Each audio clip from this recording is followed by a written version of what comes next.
Young David was obsessed with playing in the NBA.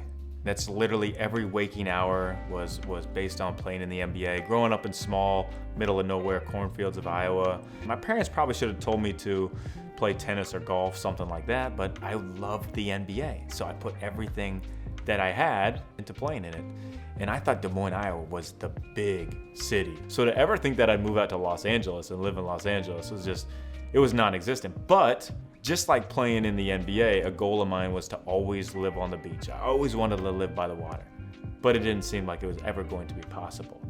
I played Division I college basketball at Western Illinois and had a good career and ended up playing professionally overseas. First year overseas, I'm playing in second division Australia.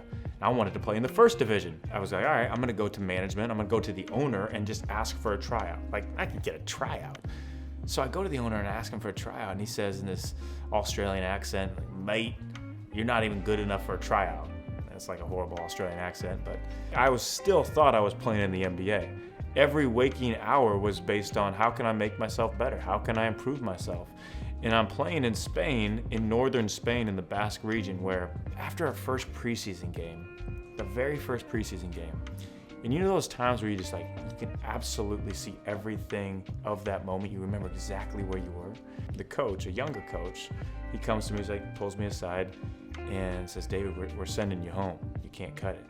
I got cut after the first preseason game. All my hopes and goals and dreams taken away, turned upside down, face rubbed in the dirt, basically. And my mom would always say these motivational and inspirational quotes, and it's usually whatever, mom, in one ear, out the other ear. I'm not listening to this. And she said this one that stuck with me. I can vividly remember it. I was kicked back in the chair. She was doing dishes. She said, David, when one door closes, 4 open in an entire beachfront patio overlooking the ocean. I was like, hold up. I thought it was one door. What's this 4 doors opening in this beachfront patio?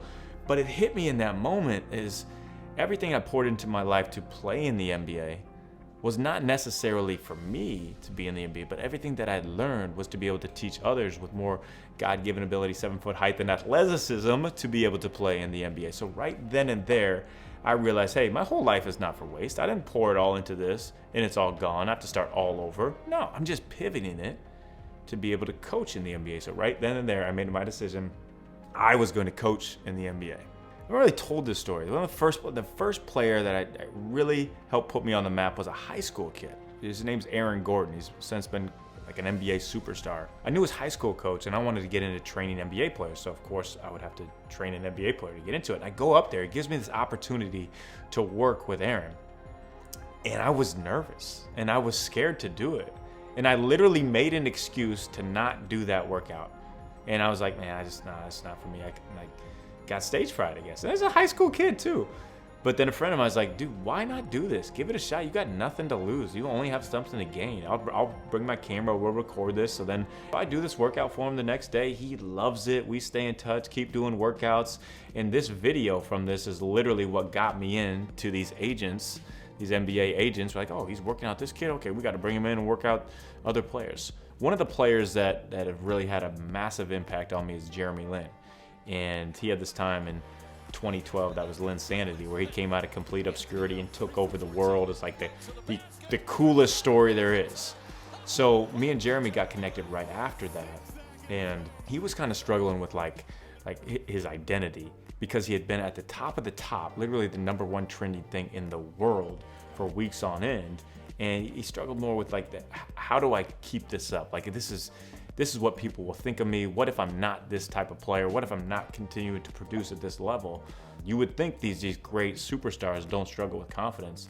Every one of them does. We all struggle with confidence. So Jeremy really taught me, in a sense, that confidence is not based in results, resumes, accolades, anything like that, but it's all based in the true self-awareness of knowing who you are. And that he just made such a stand for his Taiwanese people, his faith in Jesus, and I like to joke that he thinks he's a great gourmet chef in the kitchen, which is highly debatable, but standing for so much more. And anybody that thinks they're doing something that's about them, it's gonna burn out. It's all about serving. It's all about what you can give to somebody else. Anytime I go in to speak or anytime I go to meet with somebody, it's not about, hey, I'm so cool, I'm gonna bring this to you, but it's, hey, what do you need?